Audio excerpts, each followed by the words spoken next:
Today is October 26th, 2020, and my guest is economist and author Branko Milanovic. He is a visiting presidential professor at the Graduate Center of CUNY, the City University of New York, and a senior scholar at CUNY's Stone Center on Socioeconomic Inequality. I want to thank Plantronics for providing today's guest with the Blackwire 5220 headset. This is Branko's second appearance on EconTalk. He was last here in May of 2020, which seems like about 25 years ago, talking about his book, Capitalism Alone. Branko, welcome back to EconTalk. Thank you very much, Russ. It's really a pleasure. It was really a pleasure last May, which now seems like really a different world. Yeah, it was a great conversation. Our topic for today is what we might call the big questions of economics. You've argued recently on Twitter and in a PowerPoint presentation that the Nobel Prize should be awarded for those big questions. So we're going to talk about what those big questions are, what they might be, what we know and don't know about them. And I just want to start with the Nobel Prize in economics. What's your criticism of the decisions that are being made to award it? It started actually relatively by accident because, when the prize was awarded, I expressed my surprise. Actually, I don't know the work of the authors, so I'm actually not going, obviously, today to comment on that. I'm not even qualified to do that. But what actually I think is a deeper issue, and I think it is something that is shared by many people, is that the sort of approach which is used and the type of work which is being rewarded, not only this year, but generally speaking, is the work which is from methodological point of view and from the view of economics, the science, is relatively narrow. And I will explain that not only in terms of big questions being left aside, but even in the view of the world which essentially sees the last 100 years of a capitalist system as the only thing that economists should study. So these are my sort of critiques. So they're not really directed towards this year's winners, nor towards the last year's winners, nor anybody in particular. It's just, I think, a general criticism. Yeah, I suggested in a recent interview I did with Stephen Levitt that has not aired yet, that it will have aired by the time this episode is released, that the Nobel Prize goes to the best academic work. The person who does the best job as a professor, not the person who makes the biggest contribution to the truth or to our understanding. Or it's like it's a little bit of who's best at playing the academic game. And I see that as part of your criticism, that the academic system in the United States, certainly, and perhaps elsewhere, is structured in a way that discourages people from looking at big questions, that it's hard for people with views outside the mainstream to be heard or to be honored or recognized. Am I reading you correctly? No, you're absolutely. I think there are really two elements. There is the first element that they said really what is economics, methodological, and in terms of the topics that it needs to study. For example, just to give an extreme example, I think actually that somebody who is studying, let's suppose, Roman economic development or system should be really in sort of a purview of the Nobel Prize. But, that's very unlikely to happen, although we had a couple of economic historians. And the second point is more of what this is called the sociology of science, in the sense that basically, there are gatekeepers, there are people who decide on that, they know each other, they of course give prizes to each other. And actually, not only that it's bad in the sense that they're bad guys who basically just give prizes to each other, they honestly don't know what exists outside of that. So, this is the second issue. And let me just say one more thing about the big topic and big topics, and we will talk about them in a minute. Paul Krugman, actually, in response to my Twitter, agreed with some of my points, but he basically said, it's not really the big topics per se that matter. And I agree with that. I cannot say that, okay, I'm going to write, history of humankind and economics, put the title, and I want to get a Nobel Prize because I just put a nice title. It's not the big topic per se. It's the importance of the topic and the work on that topic. So if there is no work which is worthwhile, then obviously that's not the question. So that's what I wanted just to say. It's not really the big topic per se. It needs to be something more. A contribution, yeah. Dan Klein, somewhere in EconTalk, or at least in my private conversations with him, I think it was in an EconTalk episode, talks about the challenge of groupthink in economics, making the argument again that it's in the water. When you're swimming in the water, it's hard to notice there's anything other than the fish that you can see. It's what your environment is. And I think for most economists, they've stopped thinking long ago. Most of us have in general. We don't like to think about what we might be missing, what might be important outside of our purview. And of course, that's how we define what economics is. It's the stuff I think is important or interesting or I'm good at.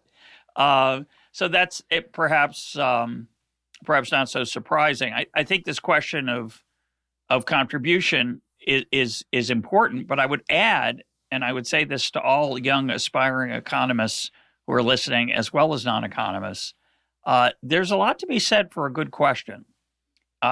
Good answers are often crucial, important, but sometimes the best questions can't be answered, and we learn something from our attempts to answer them or to narrow what possible answers there are, even if we don't come up with definitive answers. And I think in academic life today, to come back to this question of gatekeepers and groupthink, good questions that don't get answered precisely don't get much reward. You generally don't thrive in academic life right now if you raise a big question or a good question and struggle to answer it. You're more rewarded for asking a small question and answering it definitively.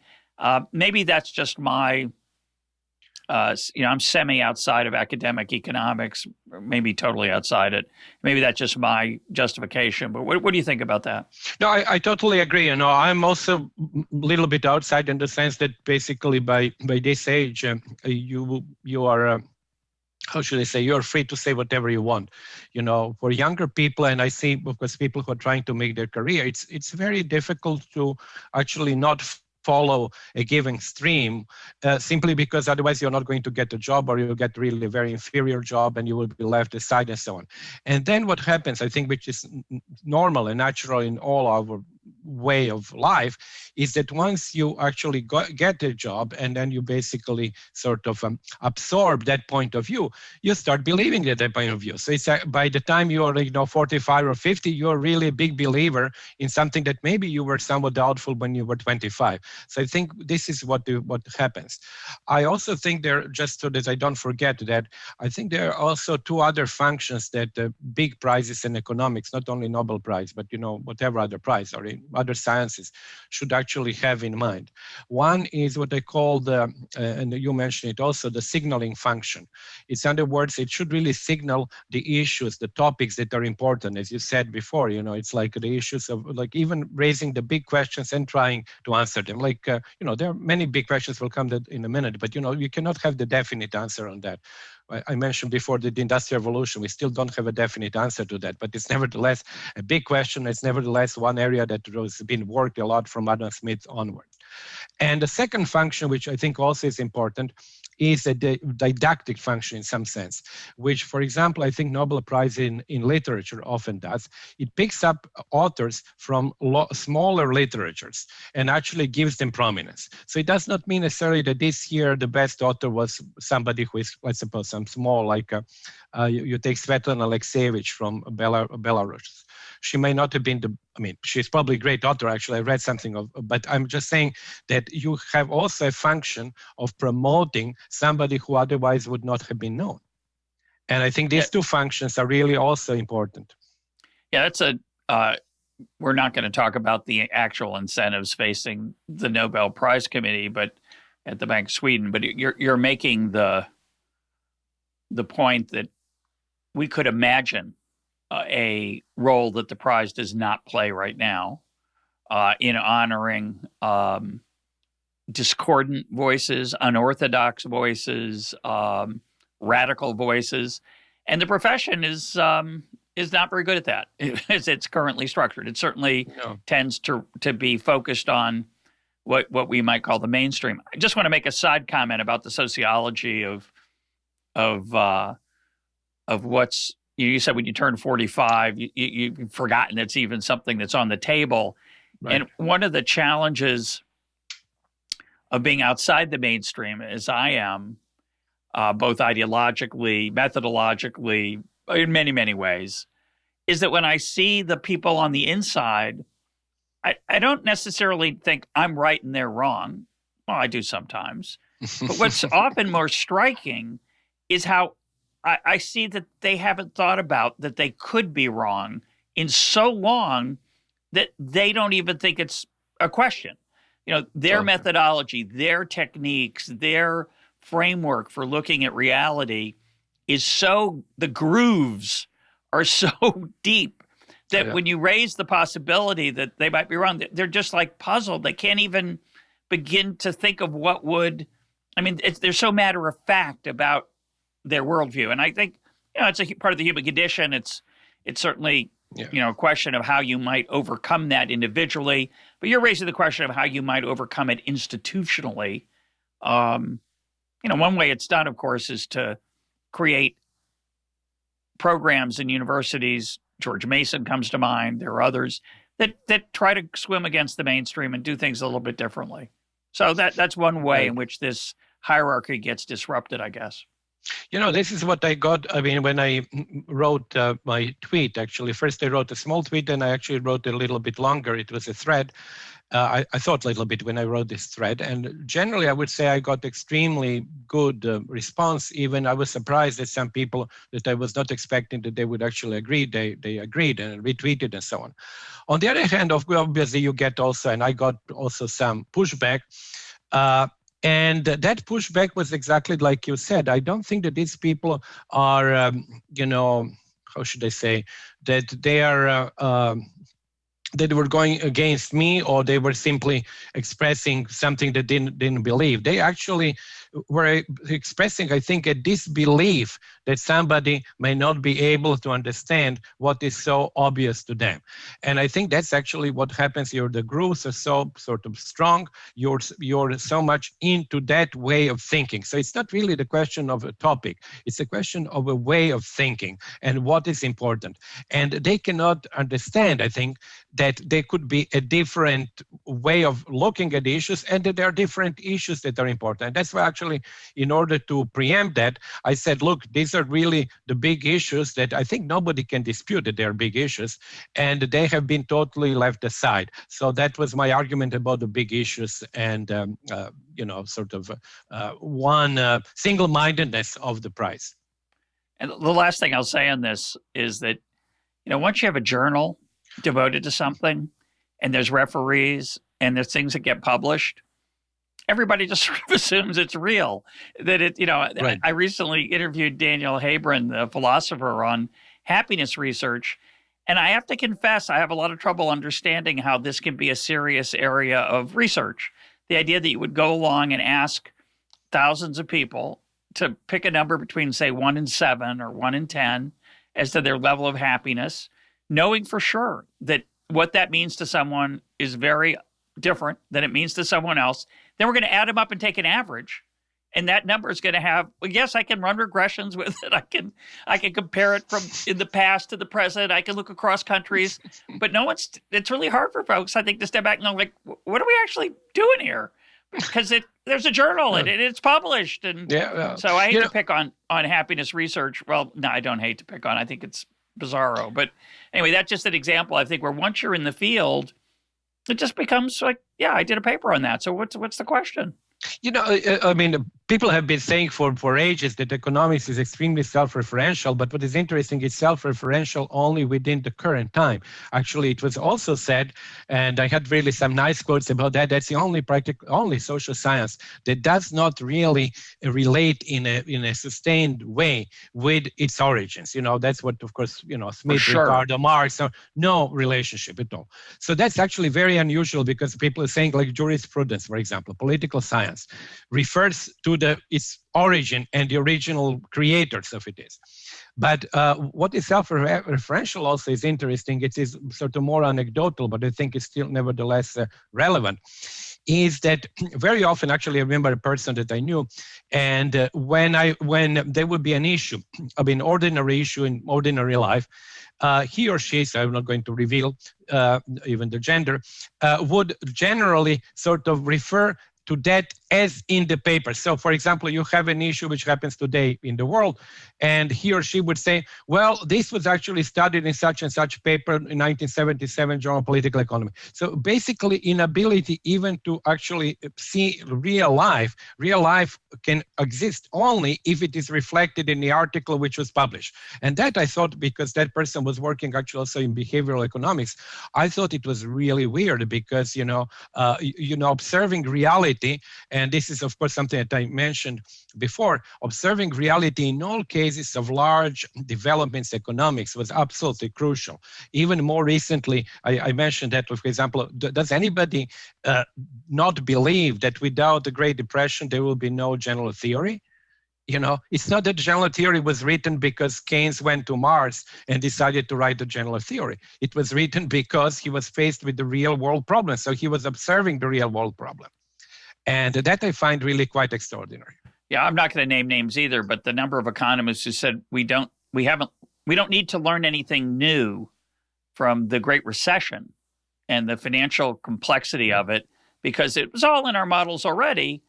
I find that strange, partly because I know that most of the people in our field, for example, don't know. They only know one of those things. They might know macroeconomics, but they don't know finance. So they might know finance, but they don't know macro. And the idea that therefore, I don't know, let's put that to the side. But I think the idea of the self-referential part is extremely interesting.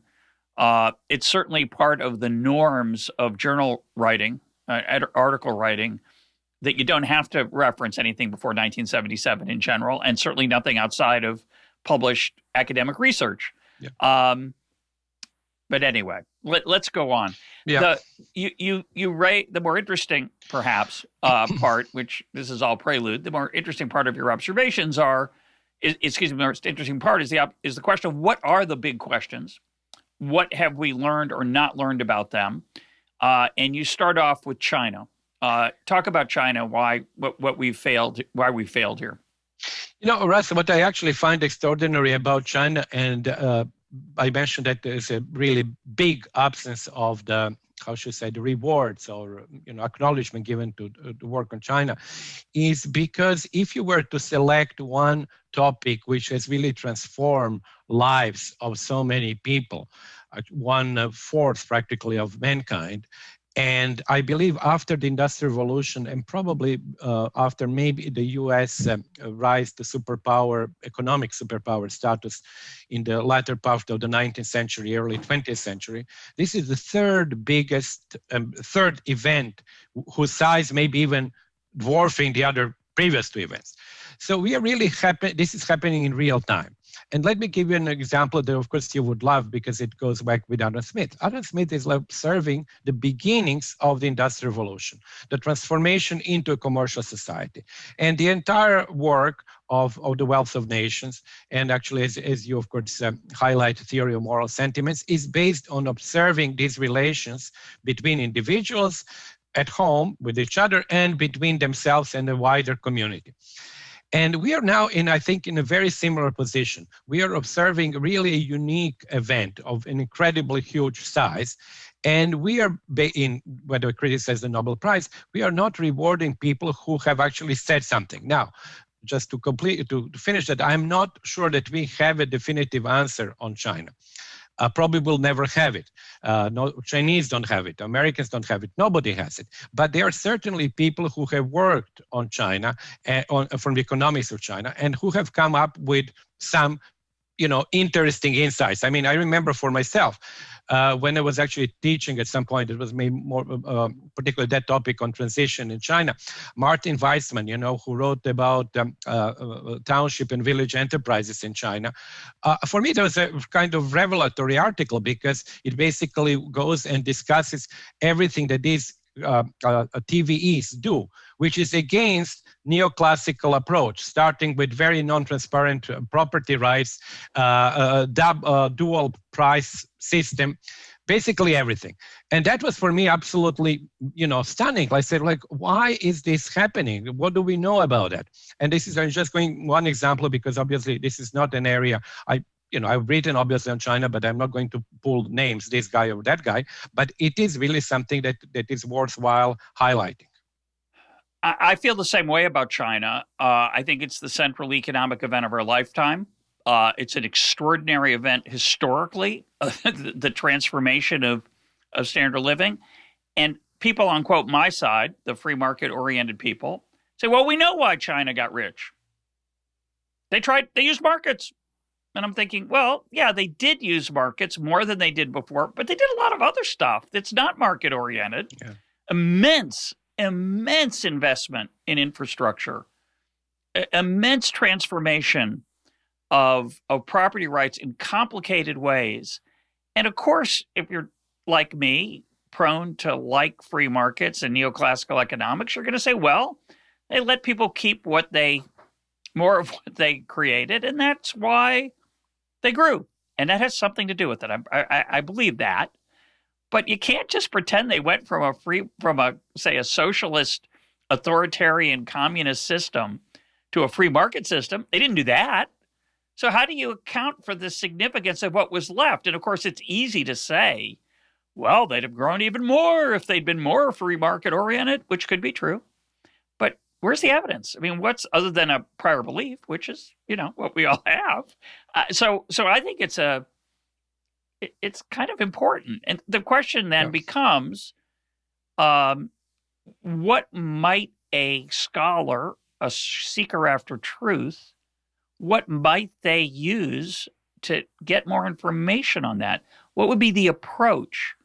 The modern economics approach would be to get some data on China's growth rate. And then we need a measure of how free market China is, or proportion of enterprises owned by the state, or name it, a dummy variable for when they liberalize this.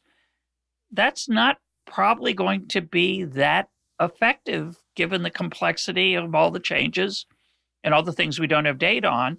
So one response to your claim is, so we're never going to know. We can't know. And what would you have us do? How might a young person interested in this question, oblivious to the fact that the Nobel Prize doesn't reward it very well, how might they proceed? No, I mean, I think actually we would, because that's the nature of economics. I don't believe that economics comes with, or when it looks at historical events, comes really with the answers that are absolutely unimpeachable. I mean, I said before that we still have an argument, and it was one of my other big questions, about what propelled the Industrial Revolution in England. You have, obviously several very strong hypotheses there.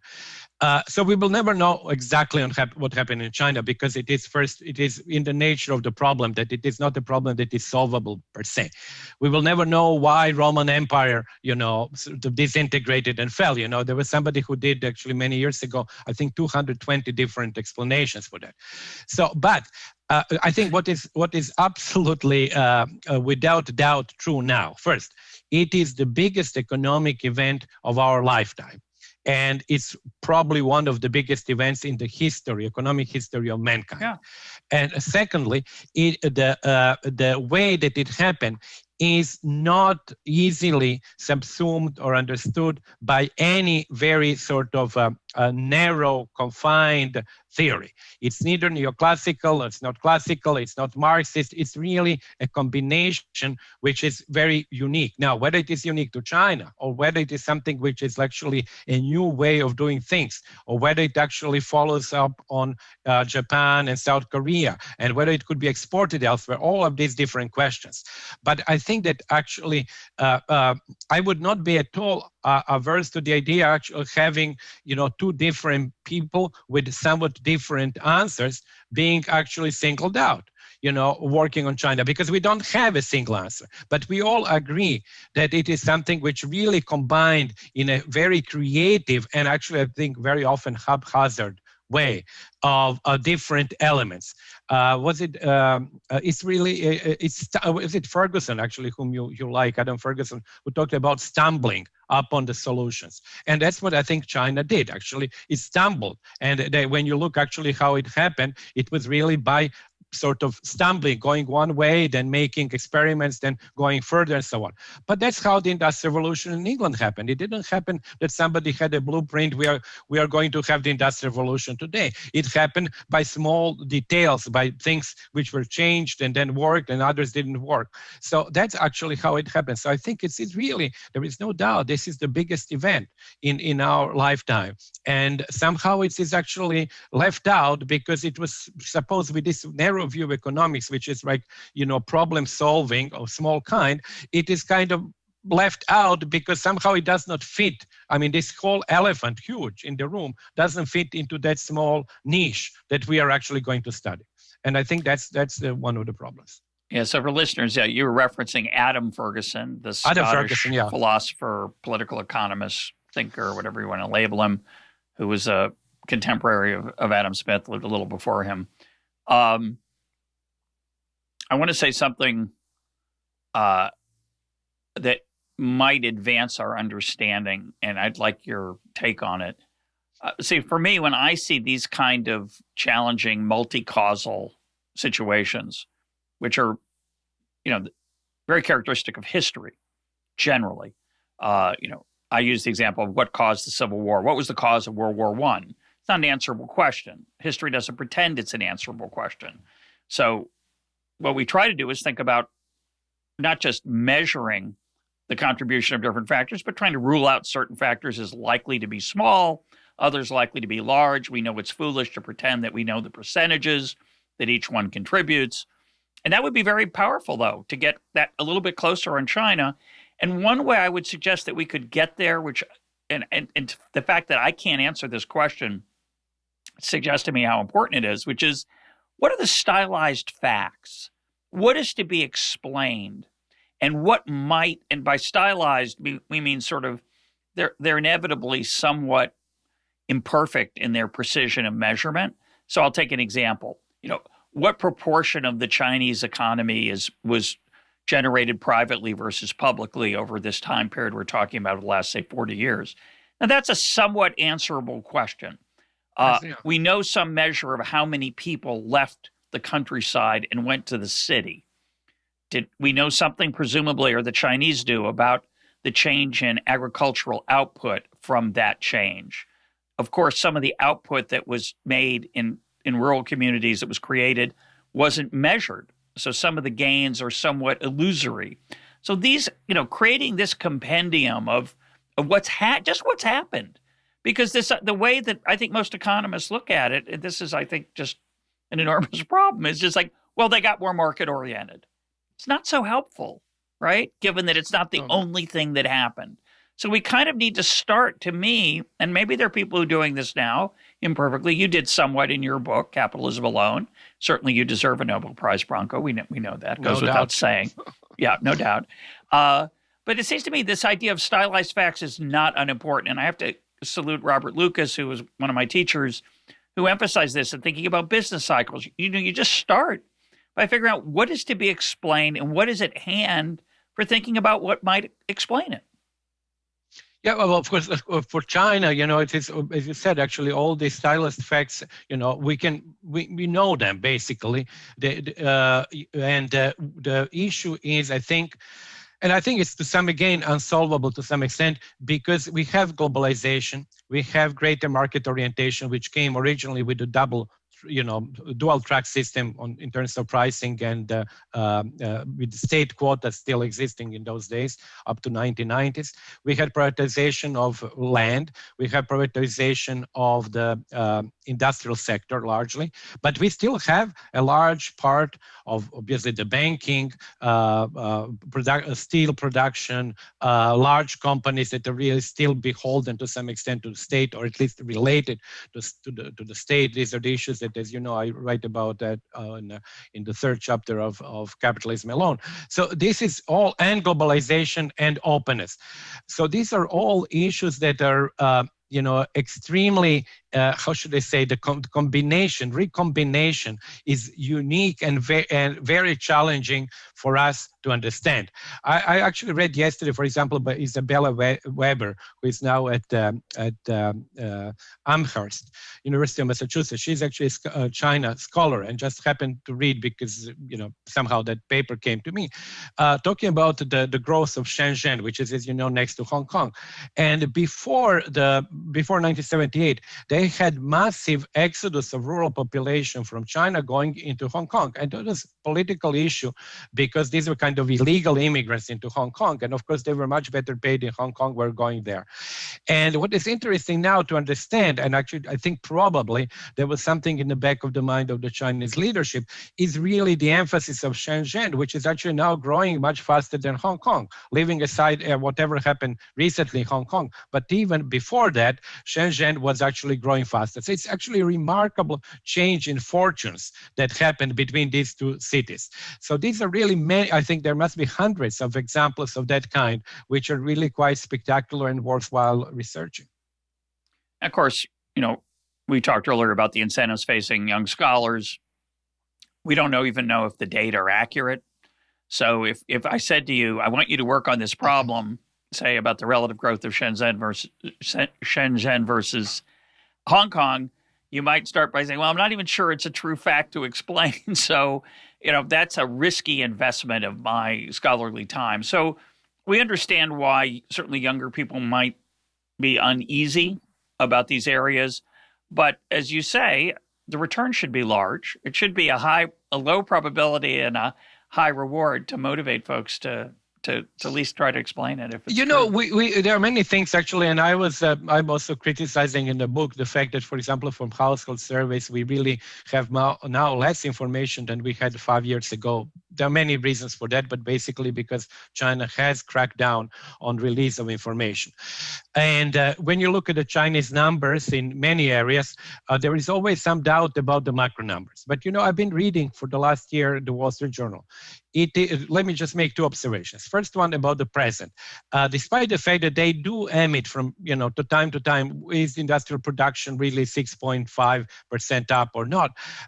They do accept when they start discussing a sort of unambiguous changes, which are actually oftentimes sales of Western companies' products, or what you observe in the streets, retail trade, and so on. So clearly, what they observe by sort of visually, basically, and what they get from the individual companies, agrees with this broad macro numbers. And the second observation, which actually struck me as somebody who has not read the Wall Street Journal, until now, is that if somebody had told me, I mentioned that on Twitter, in 1980, that really one half, I think literally, of a daily edition of the Wall Street Journal would be spent on economics of China, including individual companies, this production, that production, sales, exports and imports, you would actually think that this guy is crazy, and actually that's an interesting topic, not maybe for economists, but for others, to look what is the percentage of the newspaper, the Wall Street Journal, that was sort of spent on China in 1980. I probably was like 1%, because there was nothing really much to write about. And now it is really after the economic developments in the US, it's by far number 2 in terms of simple space that is spent, like paper space. So that's an incredible transformation, which actually simply confirms what we were saying before. This is really an event of an economic sphere, and possibly in geopolitical, an event of our times. Yeah, I agree. Let's shift gears. I want to pick one of my favorite big questions I don't think we've made much progress on, or people spend much time on, and get your reaction to it. And then we'll come back to your list. And that's competition. So I spend a lot of my time thinking about the power of competition. I think it's undervalued and misunderstood by the general public. And I think one of the great contributions of economics is to help people understand the role of competition, how it's not like athletic competition. It's not winner take all generally. There are some exceptions, but in general, we all can benefit. Most of us can benefit from competition, how it encourages the wiser use of resources. It pushes prices down, et cetera, et cetera. So that's my story in general. And I'm, as a free market guy, that's kind of at the heart of my worldview. It's what I believe protects consumers generally from bad behavior and exploitation. It's what protects workers and so on. On the other side are the people who see market power everywhere. The reason the wages are low here is because of market power. And if you say, well, what does that mean exactly? They don't have a good explanation. But then again, I don't have a good explanation for what competition is. So when you say to me, I gave this example again, talking to Stephen Levitt the other day. That episode has probably been released by the time you hear this one. Real estate agents have to compete with one another, and that reduces their ability to exploit their inside knowledge that they could use in theory to take advantage of sellers who maybe might want a higher price, but the real estate agent might want a lower price to sell the house more quickly. And my answer to that as a Chicago-trained economist is that, but there's competition among real estate agents. They can't do that. And then when you ask me, well, how do you know? The answer is, my prior beliefs. Yeah. Or what protects a tourist? You're a tourist. You're in a new country, new city, and you go into the marketplace, literally the shuk, the market, the place where people are haggling. There aren't posted prices. I think most of us believe that tourists tend to pay too much. And we have an answer for that. They don't have as much information about the existing prices, and they don't know what a high price is that allows them to walk away. But why doesn't a seller say, well, if I charge a high price, I'll lose potentially this customer to someone else? And the answer, of course, is, well, maybe they don't know it's a high price. But even as a tourist, I shop around. And I think if you shop around as a tourist, you get the same high price from almost everyone. So why is it that happens? There's lots of sellers. And it may not be true, of course. I'm picking this example as a stylized example. And similarly, there can be cases where there's two sellers, and it's very competitive. And we don't have much information about the nature of when competition serves customers and maybe when it doesn't serve customers so well. And I find that strange that there's almost no, as far as I know, almost no research on how to think about that. That's true. That's not really a topic that I know much about, so I will not, add too much. But when you mentioned the case of tourists and going somewhere, of course, here to some extent, when you show up, for example, you go to Italy, you show up, you're obviously a beneficiary of the existence of the market in the sense that it is an institution which has already been formed. So you basically come there, you get to buy whatever you're haggling about at the price that in principle was already determined by the people who live there or people who came and the tourists and others. Now it could be, and of course we have all seen that in some cases which are very touristy, that not necessarily the price may not be the same, but the behavior may be much worse towards you than you would expect, because they have, it's really, you would think from the individual point of view, like let's suppose somebody working like a waiter or in a restaurant, it's irrelevant for him whether you're satisfied or not with your service, because the supply of tourists is going to be endless. So actually, basically, you are irrelevant. You can maybe never come back to that restaurant, but it doesn't matter. However, as we discussed in the previous conversation that we had, maybe there's some advantage now. The advantages come from the ability of you to judge on the internet or to put your sort of view about the service of the restaurant or whatever happened there. So it's actually interesting that there is a feedback now which might not have existed in the past and which might push that person to behave a little bit differently. But this is something that, competition indeed is I think it's obviously a public good actually in that sense. It is something that we benefit without our contribution is obviously infinitesimal. And of course, we take the benefit from everybody else doing the same thing. Yeah, the last thing I want to add on this is that what I'm suggesting, I think partly, not the only thing, but part of what I'm suggesting is that we need something like case studies. We need something where someone delves deeply into the mechanics and in and out and details and logistics of these problems. An example, again, being the pandemic we're in now, where there's shortages, and according to economic theory that I used to teach and still talk about, shortages only exist because of price controls. Now, we have price controls on some things. We have anti-gouging laws, but is that really the reason that some things are in short supply? And people say, no, it's the supply chain. Why is that supply chain so problematic? Why is it so hard to rearrange? So those kind of questions, I think, require deep, thorough study. And I think the Chinese issue also involves that kind of study. And it's not the nature of most economists to do that kind of work. And it generally doesn't get rewarded. Yeah, and actually, when you mention now the shortages, that leads me to one of my big topics, and that is actually socialist economics. That was always also totally left sort of untouched by the Nobel Prize, and that existed actually for 20 odd years since the foundation of the Nobel Prize in 1969. And when you mention shortages, it comes obviously for obvious reasons comes to mind. But what was interesting, and I think for myself personally, until I read Carney and the Economics of Shortage, all of that information, of course, I had it as well, and other people had it, and many people wrote about socialist economics.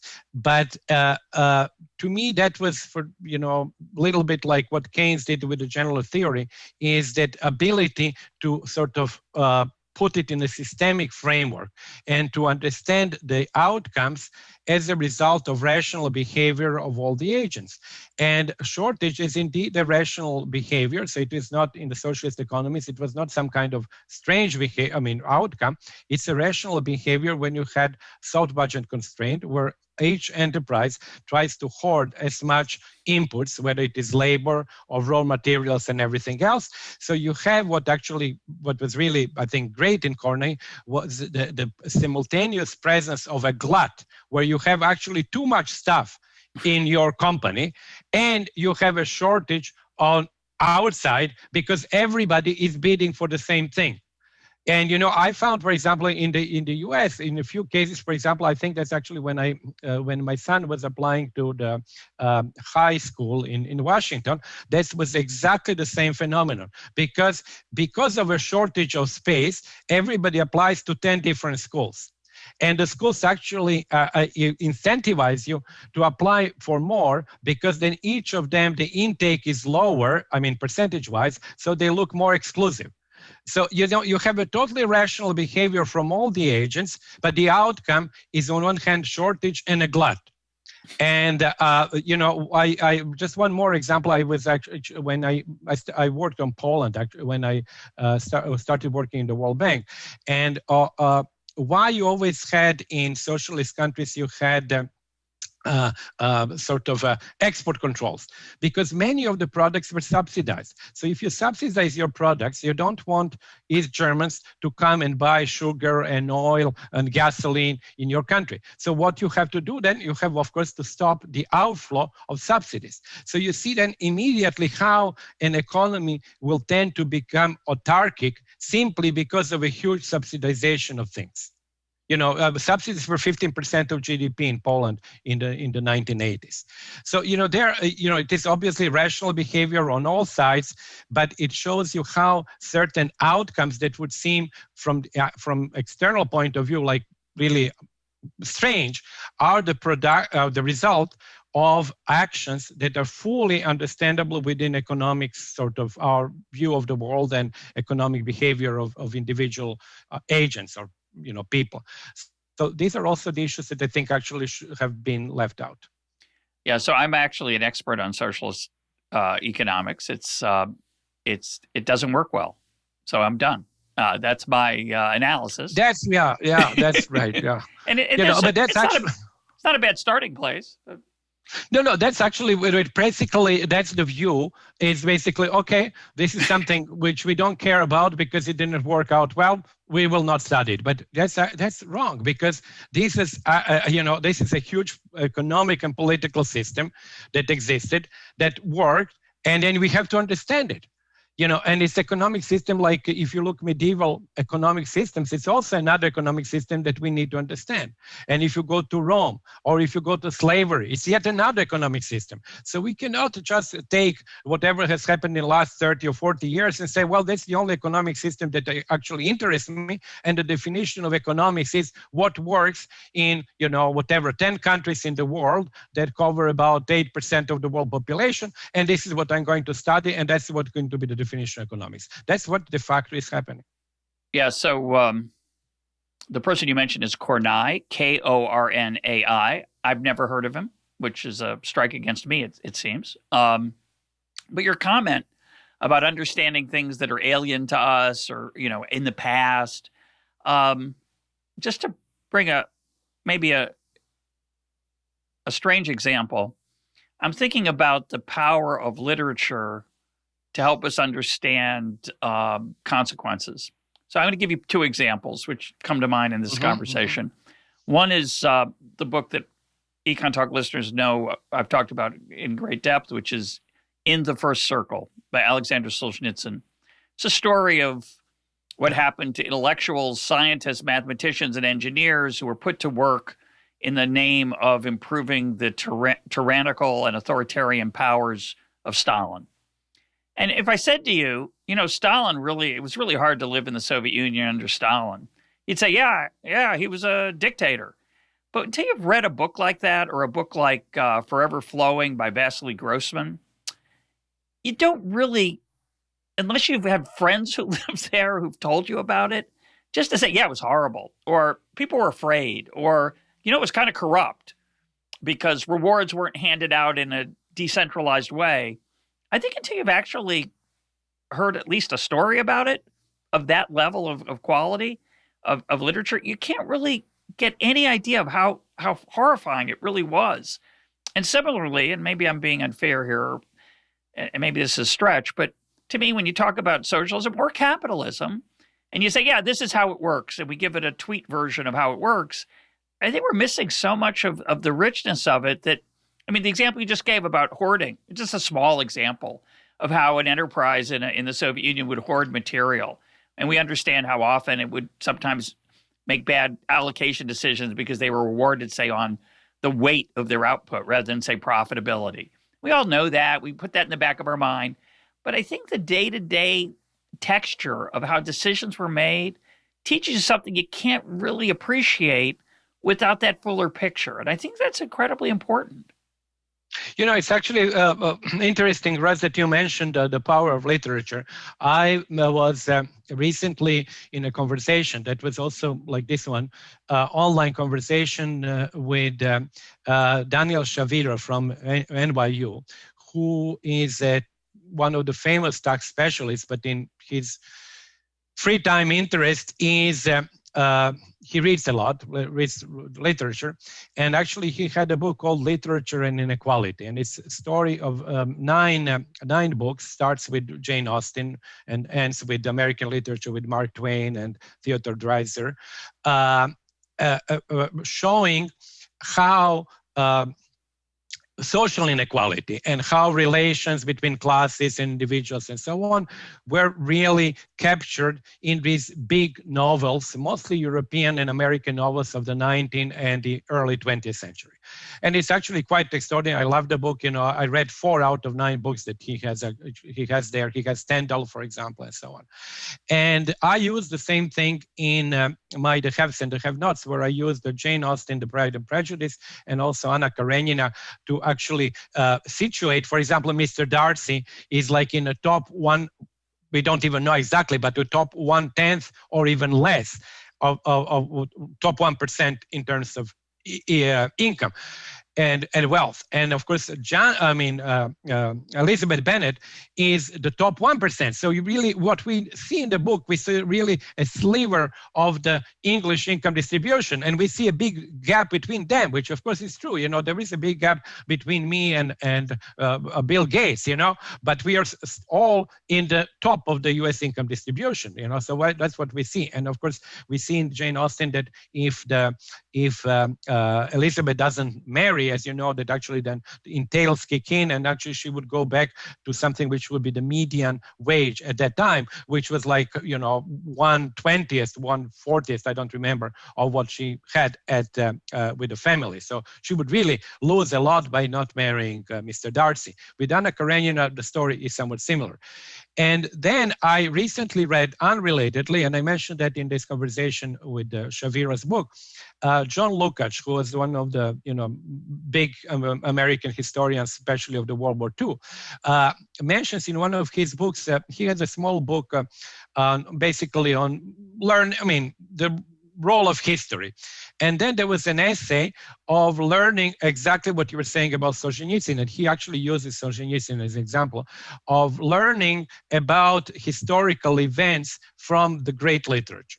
So John Lukács is a very interesting guy because he has really very negative views on some authors and very positive views on others. For example, he doesn't like Tolstoy. He says Tolstoy's War and Peace really does not reflect well the war of 1812.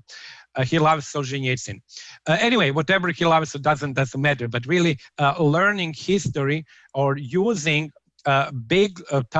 great literature to learn about history, and using the great literature to learn about social relations and inequality, there are these two themes that actually came suddenly together simply because, as I said, I read John Lukács' book. So really, we have here lots of way to learn. So I'm reading, trying to read. It's slow going because of other obligations, but I'm trying to read Crime and Punishment. Having read, I read it a long time. I read it when I was 20 years old. Yes, we all. But then I went back. I had never read Brothers Karamazov, and I read that about 2 years ago, and it took the top of my head off. It's such an extraordinary book. Crime and Punishment isn't as good, I don't think. I'm 3/5 of the way through it.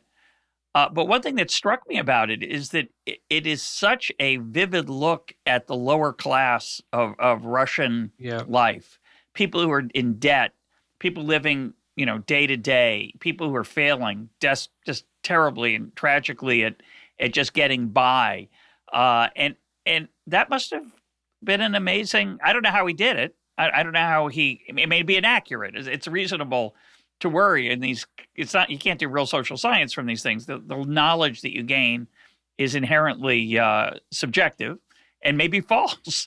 But I think it's fascinating because the part that's not false is that we know there are people who struggle in life, and it's easy not to think about them if you live a certain lifestyle that you and I both have. And I think it's easy not to see them, and reading literature can help you remember to see them. I think it's not unimportant. My argument in the haves and the have-nots, why actually I think the literature of that kind is trustworthy, is the following. I was actually looking for numbers. I was looking for, incomes, wages, salaries, prices.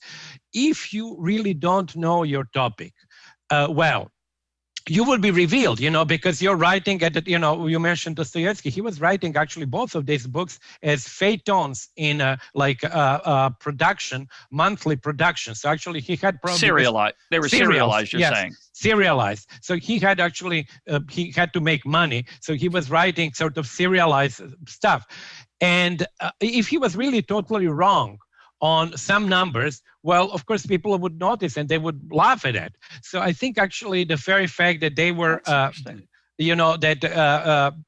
we can believe that Jane Austen is giving us reasonable numbers, because otherwise people at that time would have found that quite extraordinary, very wrong. So that was my argument, and I was actually into the numbers. And I then started talking to my students and other people, for other literatures. I said, okay, can you find really in other languages similar things? Because really the French and the English literature is full, much more even than Russian, full of data. And of course, Balzac is a prime example of that. You can actually really write economic history of that time simply from Balzac's novels. But then it's more difficult to find. Apparently in many other literatures, there is not that much, so many basically numbers on income and other economic categories, which then, of course, leads you to the following conclusion, that the level of commercialization and de facto capitalism has been much greater in, obviously, 19th century Europe than it was in more agricultural societies like Russia or Africa or Asia and so on. So this is, by the way, I was not reading much, I'm not reading much fiction these days, but I took a book that I read before, which is also very revealing. It's called the Makioka Sisters by Tanizaki, a Japanese writer. That's what I'm reading now. And it's the upper class family in the late 1930s in Osaka. And again, it is extremely, informative and revealing of the relationship. For example, gender issues are, extremely well, reflected or discussed in the book.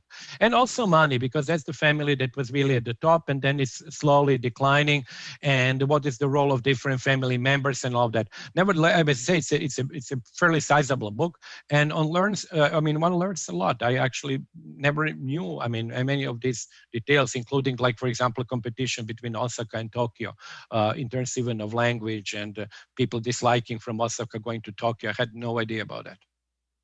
Well, I'm going to take us on a different digression, and then we're going to come back to the big questions. I never thought about this question of serialization. I've thought about it. I've always thought, it's a negative. It encourages cliffhangers and drawing things out and turning things into a soap opera.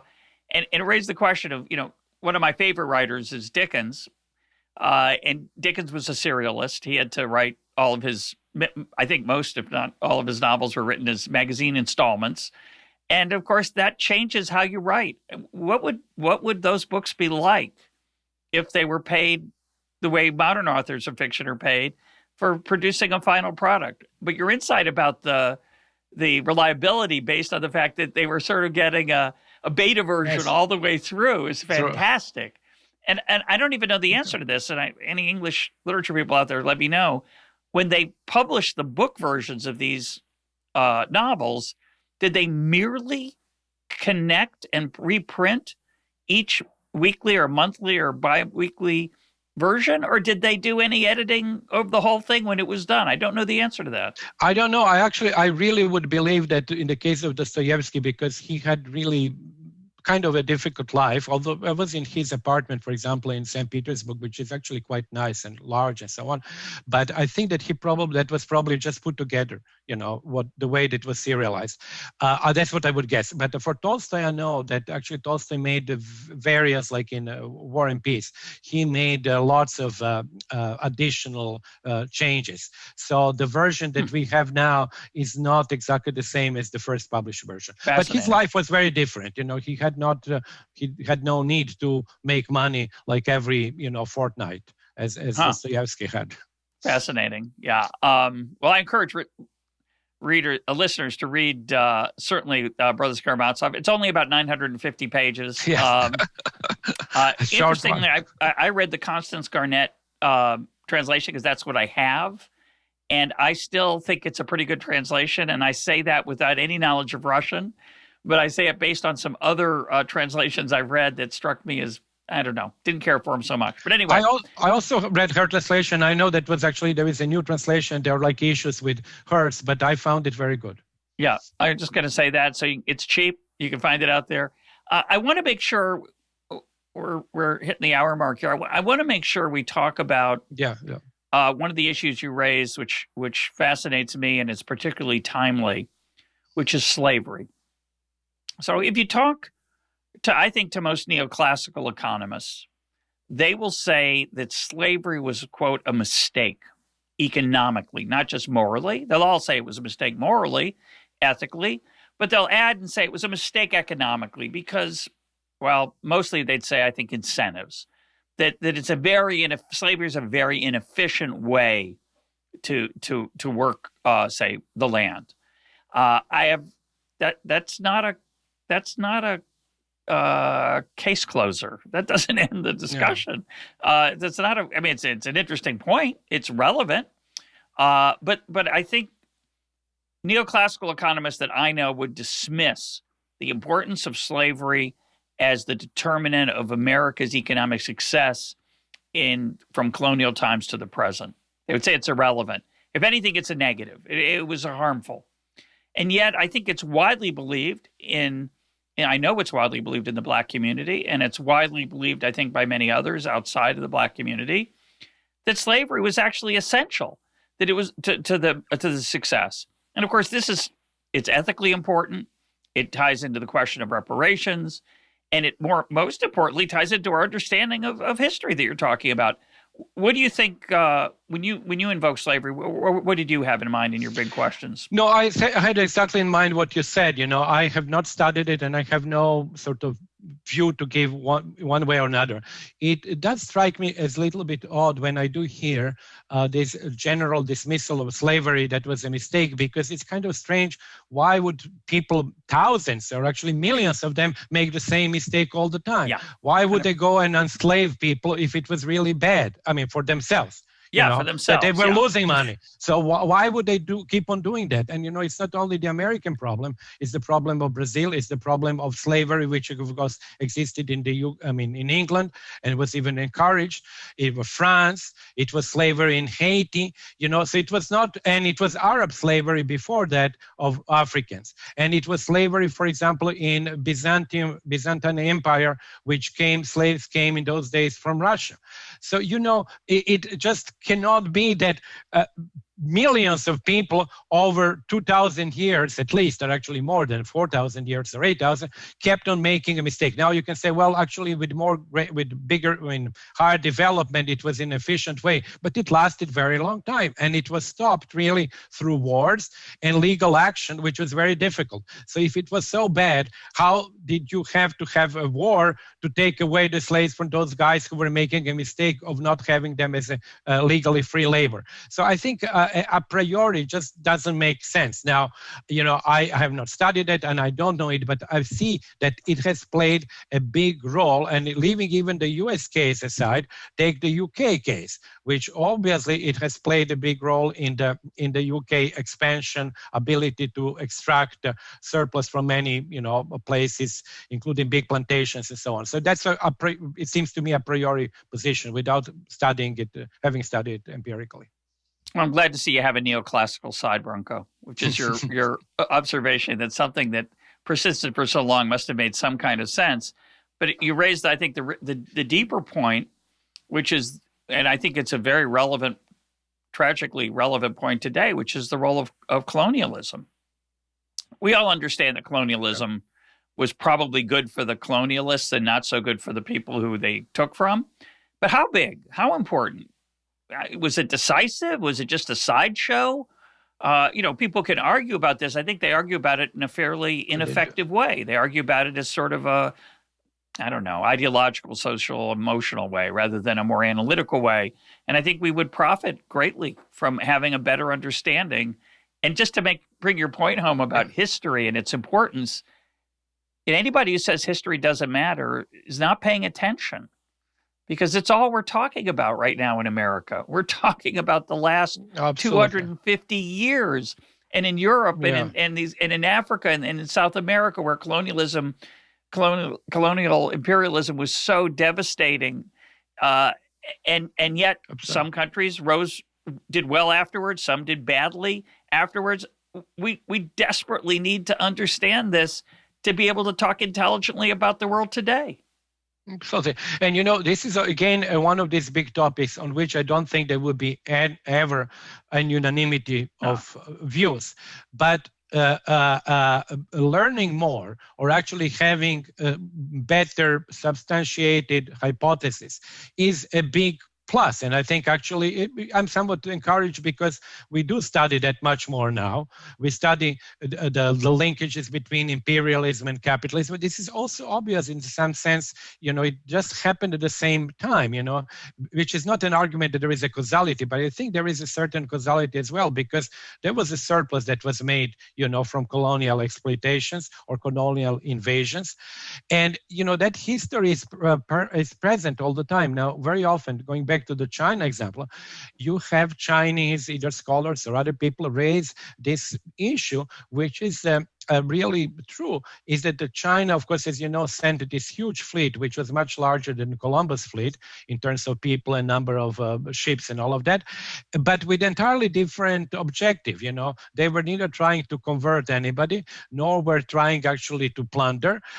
They were basically showcasing their own power, picked up, as you know, weird animals. They did some trading and then went back to China. And then for internal political reasons, then the emperor later, the next one, actually burned the fleet and so on, but which was, of course, a huge mistake.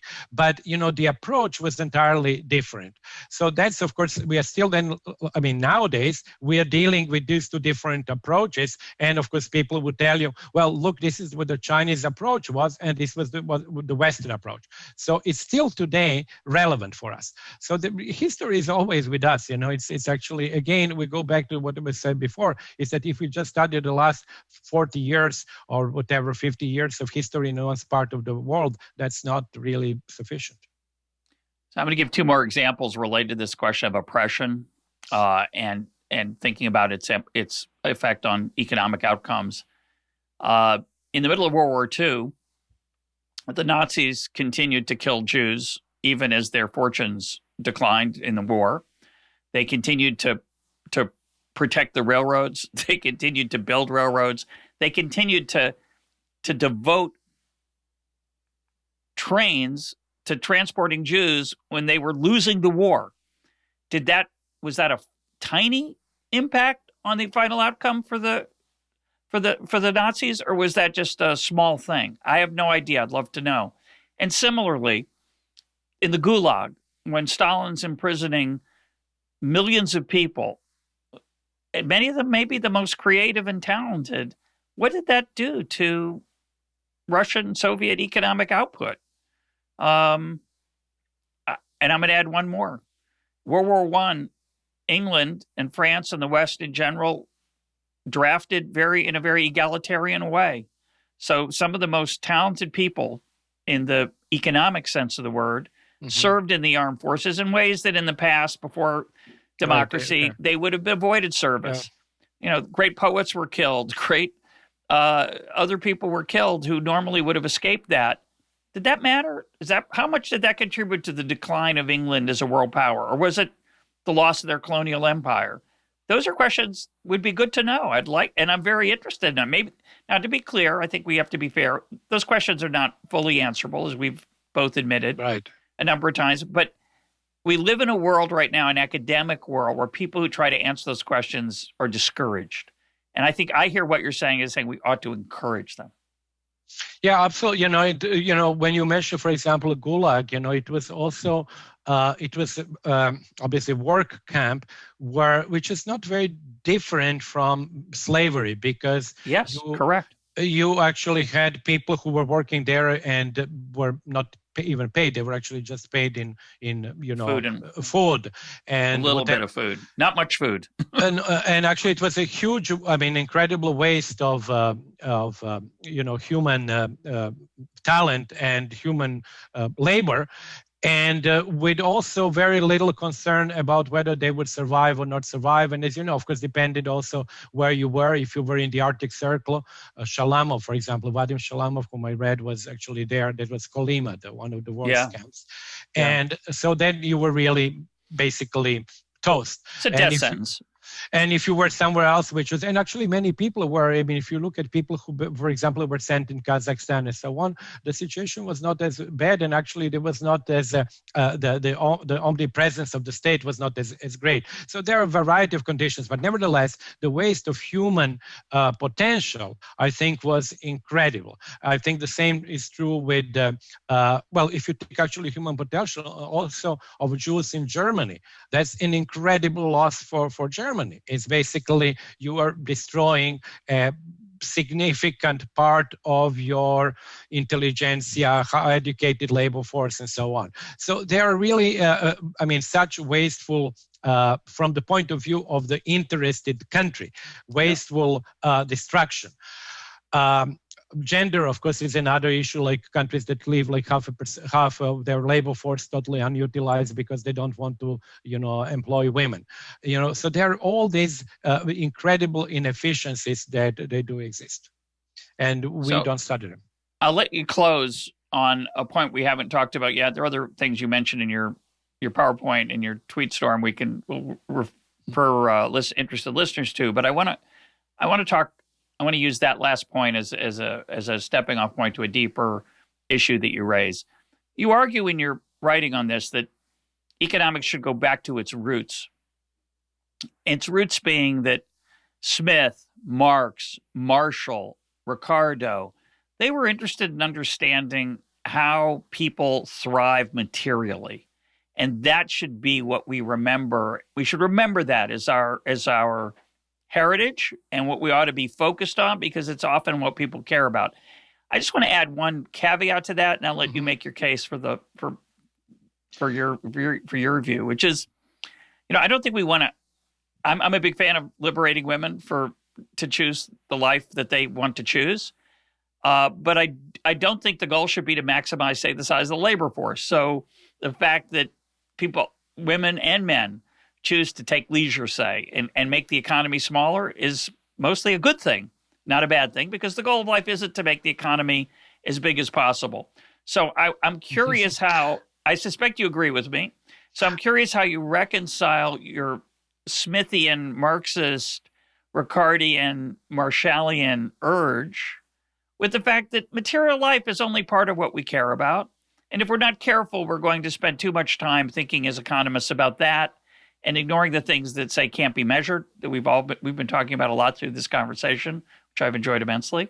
But I'm curious how you reconcile that, your encouragement of looking at that side of the big picture, which I only think is part of the big picture. So take it away.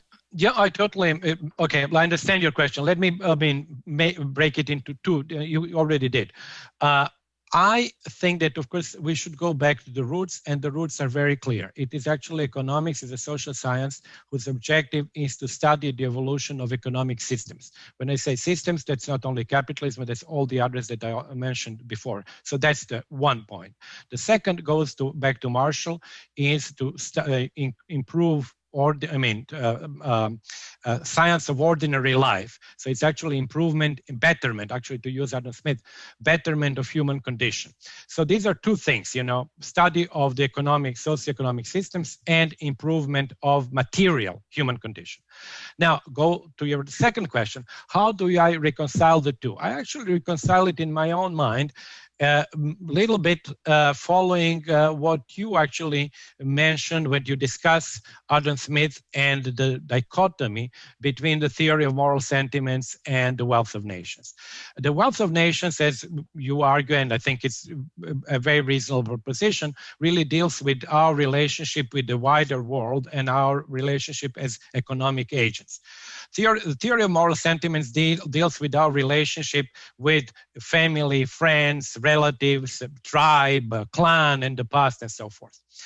And what I actually find, and that goes back to the discussion that we had about capitalism alone in the chapter 5, is that first, the wealth of nation type of interaction is gradually encroaching more and more, or commercial society or capitalist society is really making inroads in that first part.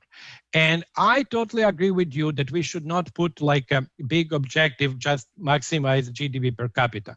But what really happens is with the encroachment of that part of the wealth of nations onto the theory of moral sentiments, we are de facto doing that because each individual is trying to maximize more and more his or her income. And to do that, he is really taking the interactions from that external world and bringing them more and more in our internal world.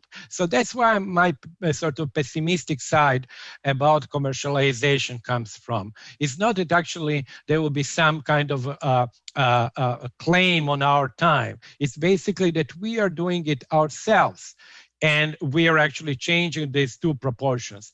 And I would be totally in agreement with you that, of course, I mean, we should pay more attention to leisure. Maybe we should actually do many other activities that are not commercialized at all. But I think the society that we live in does push us in the direction of doing that, unfortunately, less and less. So that's the pessimistic view, and that's how I reconcile.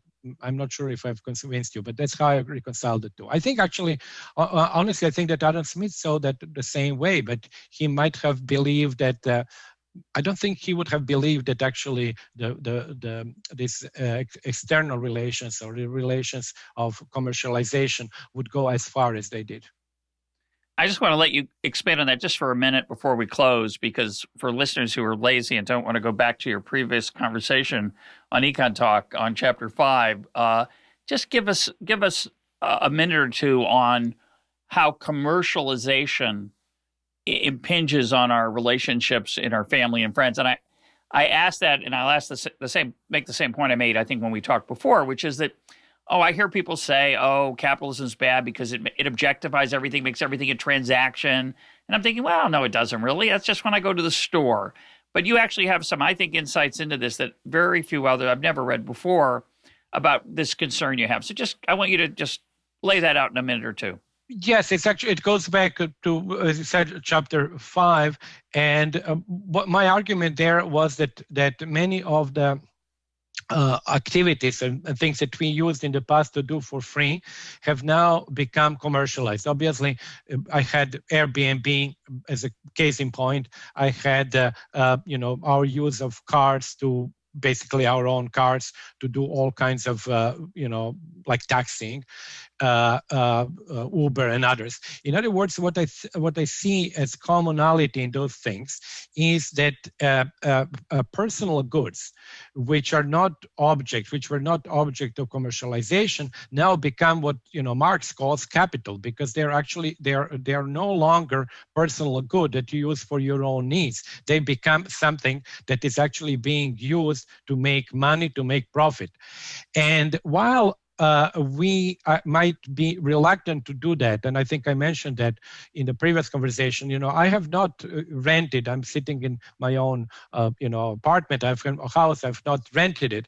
But once it has a shadow price, and it does now have, because I can see what I can make, gradually I start thinking about this. And there is a point at which I'm going to join that commercialized society. So it's just a point where I will do it. And then, of course, likewise, our leisure activities, many of the activities that used to be, like we have influencer now and others, that started as a leisure activity, but then gradually became commercialized. And we now, when we think of these things, we think of them in a sort of a commercial sense. I'm not again saying that every interaction that we have on the internet is driven by sort of a commercial, objective. But once that commercial objective or commercial value becomes known, it actually influences your behavior. So that's where I saw, and of course, as we discussed before, I see it also in a legal sense, that the legal issues are also impinging or being introduced into family life. A number of these non-disclosure statements, for example, which are quite extraordinary, because essentially what you're saying there is that you're basically giving up the right of free speech for an amount of money. It's quite also extraordinary. It's actually basically selling the right to free speech. When I say I will sign a non-disclosure agreement, that's what I'm doing. Actually, I'm just selling it. So the neoclassical economist in me, the Chicago-trained economist, says, well, if it makes you better off, what's the cost? It's all improvement. But I think your point, which I find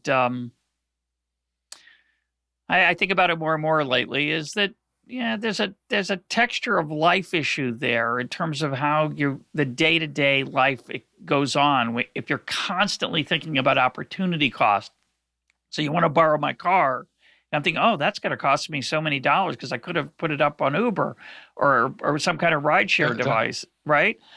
You gave the example of walking a dog. I've got some leisure. I could walk a dog for somebody and make some money. People do. And the fact that you and I don't do that isn't the point. It's that we haven't hit that price yet. When the price gets high enough, then we all become I think part of it really for me is I don't think we want to live in a world where we're all maximizing all the time. And the economic man and woman are a little bit in that framework, but it's maybe not so healthy. No, I would agree, but I would actually, I'm not, how should I say, I was in the last exchange, I was more of a Chicago guy than you, because I see this as inevitable. And I'm not passing a judgment on that. I just see it as inevitable. And I see not only inevitability, but I see our own behavior as essentially feeding that. So I was more of a maximizing guy. You rather saw greater advantages of us enjoying more free time and being, nicer as people and not thinking of these things. But you agree with me that if the price, for example, of Uber becomes extremely high, value that you can get. Now, the fact that I come and ask you, give me your car can I borrow it for nothing for 2 hours? You will do it because you're a generous person. But in my mind, I would think, well, look, I took this car from Ross for 2 hours. He could have made $100, so I should give him a small present for that, right? But in the past, or a big one, I would never think of this because there was no value on that. Yeah. And I would not actually give you any present. I would say, thank you very much. I would put gas back that I used, but there will be nothing else. But once there is a price, a shadow price that I know, I start, even if you don't, but I would start thinking about this, and I would think that you do think as well. So, that's how we get commercialized. Yeah, but the younger economist that I used to be would say this is all improvement, because it means everything gets used more efficiently. And I've come, as I've gotten older, to believe that that's not the goal of life, not even close to the goal of life. And sometimes, I'm not paying you for this, Branko. We did send you that headset, but I enjoy our conversation. And I don't know who got more out of it. Can I keep it? Yeah, you can keep it. Okay, good. Enjoy. See, I get paid. Yeah, and although Plantronics provides it, we cover the shipping, which is not trivial. So we got it to you quickly and promptly. EconTalk does. I don't provide it personally, but I used to. I have in the past because I wanted guests to be here well. But anyway, my point is that I don't think it's healthy for us always to be thinking of. I'll close with this point, let you react to it, then we'll end. But I like to say that in a good marriage, you don't keep score. And I think part of what this commercialization and putting a shadow price on things does is that everything is in the scorecard now. And I don't think that's so healthy, maybe, but we'll see. Yeah, as I said, I'm really not passing much of a judgment. I just think it is inevitable. That's how commercial society works. And I think it would really move further and further. Whether there would be a point where actually we would fight back, it could happen. It could actually maybe go too far, and that would make our lives not miserable, but actually maybe economically better, but maybe in a social sense worse. So, we'll see. My guest today has been Branko Milanovic. Branko, thanks for being part of EconTalk. Thank you very much, Russ. It's always a pleasure to have to talk with you, and even if we don't know exactly which way the conversation goes, it somehow flows like a river and somewhere. That's the goal. Talk to you soon. Thank you very much. Talk to you soon.